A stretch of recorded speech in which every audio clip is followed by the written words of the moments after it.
So narito Ustad yung mga sadaka na galing sa mga taong nakapanood sa video natin inshallah. So 71,650 tanggapin mo Ustad.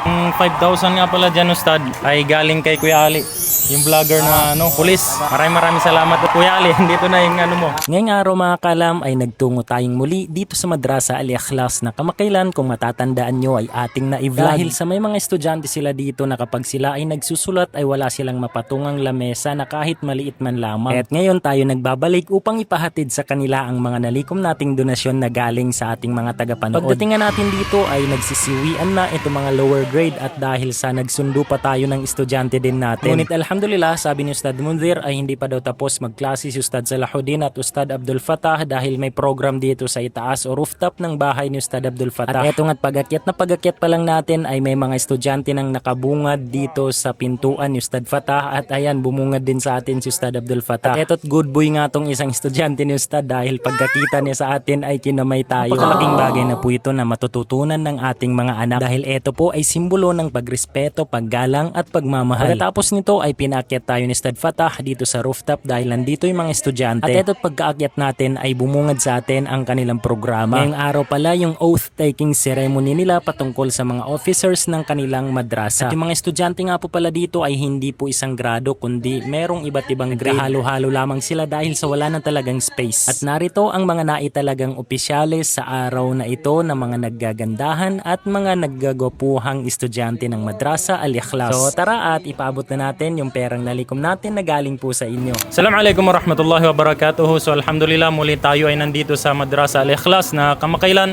ay ginawa natin ang vlog. At alhamdulillah nakalikom tayo ng mga sadaka na galing sa mga nakapanood sa ating video. So alhamdulillah nandito na po mga ustad yung nalikom natin. Umabot ito ustad ng 71,650. Alhamdulillah. Tanggapin mo ustad. So ito yung modern nila si Ustad Abdul Fatah Abdul Manan. At nasa kanan ko naman yung kanyang kapatid din na si Sheikh Salahuddin Abdul Manan. A'udzu billahi minasyaitonir rajim. Bismillahirrahmanirrahim. Wa bihi nasta'in wa ba'd. Assalamualaikum warahmatullahi taala wabarakatuh. Isang taos-pusong pasasalamat sa mga taong tumulong sa atin. Insyaallah taala sisikapin natin na ito ay magamit natin sa pangangailangan ng ating mga estudyante. Mapapansin niyo sa likod natin ang siksikan nating mga estudyante. Ito ang pinakamalaking dahilan kung bakit tayo humihingi ng tulong ay dahil may kita ninyo yung area ay masikip na talaga. Isa din sa mga nais kong pasalamatan ang mga kasamahan natin dito sa madrasa mismo, yung mga opisyalis na kasamahan natin, yung mga magulang. Isa sa pinaka nagustuhan natin sa kanila ay pagdating sa pagmamadrasa ay kumbaga ay bukas palad sila. Kung ano yung mga plano natin ay suportado lang sila. Kaya lamang dahil sa marami tayong pangangailangan ay hindi maiwasan na nangangailangan tayo ng ibang tulong. Pero hindi ibig sabihin na pinabayaan tayo o hindi tayo sinusuportahan ng mga magulang at mga opisyalis natin bagkus nakikita natin yung napakalaking tulong nila. Katunayan, mayroon tayong 8 ustads dito na katulad ng sabi natin na ang pagmamadrasa dito sa Maynila ay walang kagawad, kapitan o mayor na sumusuporta. Tanging ang mga magulang lamang, mga parents lang ang nag-i-sponsor dito.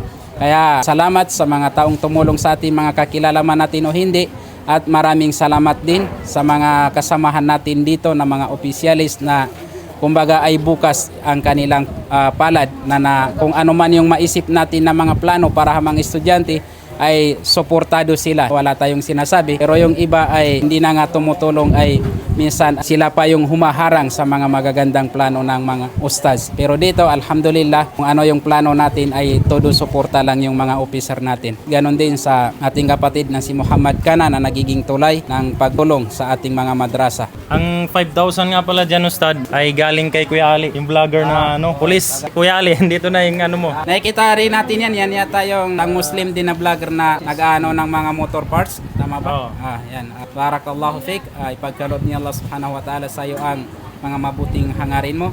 Maraming salamat sa iyo. Nandito naman yung kapatid ni Ustad Abdul Fatah na si Ustad Salahuddin. So Ustad, Bismillahirrahmanirrahim. Una-una papuri at pasasalamat namin sa Allah subhanahu wa ta'ala. Gayon din sa lahat ng mga taong tumulong na mas lalo pang ma-improve, mapaganda itong pagmamadrasa natin. Pagkat katulad ng sinabi ng ating kapatid na mas matindi yung pangangailangan natin ng pagmamadrasa dito sa Maynila sapagkat hindi lingid sa ating kaalaman kung saan tayo nakatira.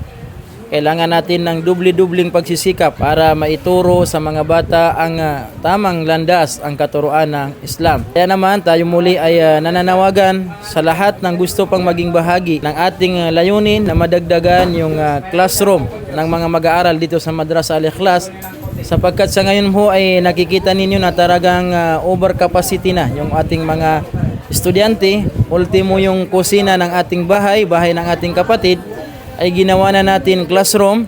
The same time, mayroon pang isang bahay doon na hiniram natin.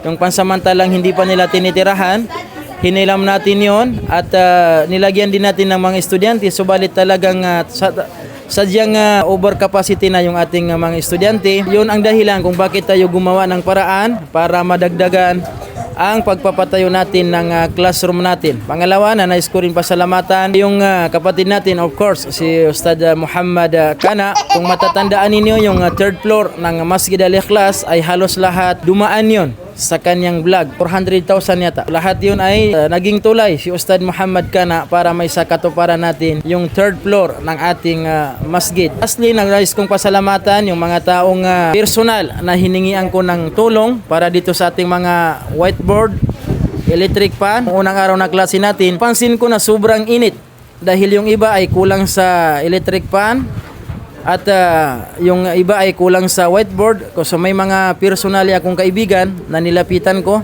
Isa na doon yung kapatid ko dyan, si Chairman Kamid, kay Kuya Samsung. Maraming salamat sa tulong mo, sa kay Kagi Sofia, sa kay Ate Baynura. Ganon din sa dalawang pinsan ko, hindi ko na mimimension ang pangalan nila. Nakasama sila sa personal na nagbigay sa akin ng tulong para dito sa Madrasa Al-Ikhlas para mabili natin yung whiteboard na yan at saka yung electric fan. Once again, patuloy pa rin po tayong naglilikom ng karagdagang pundo para may sakatuparan yung pagdadagdag natin ng classroom para sa mga batang mag-aaral dito sa Madrasa Al-Ikhlas Al-Islamiyah. Katulad ng sabi ni Ustad, ay tayo ay tulay lamang. Pinapabot lamang natin kung ano ang ipinapadaan nyo sa atin. Ito Kuya Ali, andito na yung naisadaka mo. Dalangin namin sa negosyo mo na magtuloy-tuloy ito, maging successful ka sa negosyo mo. Insyaallah subhanahu wa ta'ala. At pati na rin sa kung ano man yung katayuan mo ngayon. Ma-promote ka hanggang sa maging general ka na Kuya Ali, inshallah. At saka pag nagka-program tayo dito, imbitahin natin. Pwede yun, inshallah. So shoutout sa inyo dyan sa Masjid Ahlan Masjid sa Novaliches. Maraming salamat sa sadaka na ipinabot nyo dito sa Madrasa Al-Ikhlas kay Kuya Ali, especially kay Kuya Ali. At sa mga kapatiran natin na balik Islam, ganun din, yung 10,000 dyan Ustad, may isang balik Islam na nagpaabot dyan. 10,000 yun. Tapos yung 50 naman dyan, balik Islam din ata, yung nagpaabot dyan. Bali, yung 5,000 naman kay Kuya Ali. Bali yung mga sobra naman, yan yung mga paunti-unti na pumapasok sa GCash natin, Ustad. Meron din yata tayong isang kapatid na galing Cavite. Nag-send sa'yo, hindi na niya yata sinabi, 10,000.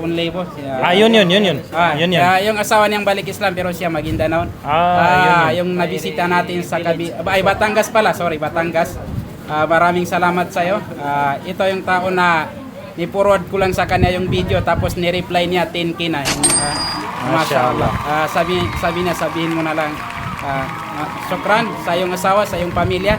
Ito ay isang Muslim community din sa Batangas. Doon sa subdivision na yun, puro Muslim ang nakatira. Minsan na namin ito napuntahan at iniimbita tayo na pumunta doon. Kaya lang medyo malayo. Hindi natin naisingit. Yan din yung nag-invite sa'yo. Alam mo yan na. Yan yun. Ini-forward ko lang sa kanya yung video. Nag-reply siya ng GCash na 10K. nagpadala sa'yo. Mashallah. Yan yung pinakauna, Ustad. Oo. Yan yung pinakauna na kasi nagbigay. kinabukasan ng video, nisin ko sa kanya, nag-reply siya ng 10K na GCash. Mashallah. Hindi ko kasi mahanap kaya hindi ko na maano yung pangalan. Hinahanap ko kasi ang daming nagme-message kaya hindi ko na mahanap yung Si pangalan. Ate Zinaida. At saka yung mga nauna rin na tumulong sa atin. Siyempre gusto natin pasalamatan. Merong isang tao na tumulong sa atin na kahit pangalan niya hindi na niya pinapabanggit, hindi na niya pinapakilala yung totoong pangalan niya. Isa rin itong Balik Islam. Hindi ko mabanggit kasi nga hindi ko rin alam ang tunay niyang pangalan. Pero mashallah tumutulong yun sa atin nung ginawa natin yung dyan sa labas ng masjid, yun ang isa sa mga malaking tumulong sa atin kaya umabot ng ganyan. Pero kahit yung totoong pangalan niya, hindi niya pinapakilala. At hindi ko rin kilala yung mukha niya. Pero maraming salamat. Isa rin siyang kapatid natin na balik Islam. Na dito lang sa Maynila, hindi lang nagpapakita. Syukran sa iyo, sister. So yun, maraming salamat at sa mga nais pang magpaabot ng inyong mga sadaka para dito sa Madrasa Al-Ikhlas ay makita niyo sa ating caption o di kaya sa screen kung saan kayo pwede magpadala ng inyong mga sadaka. Wa ilalika, syukran, wassalamualaikum warahmatullahi wabarakatuh.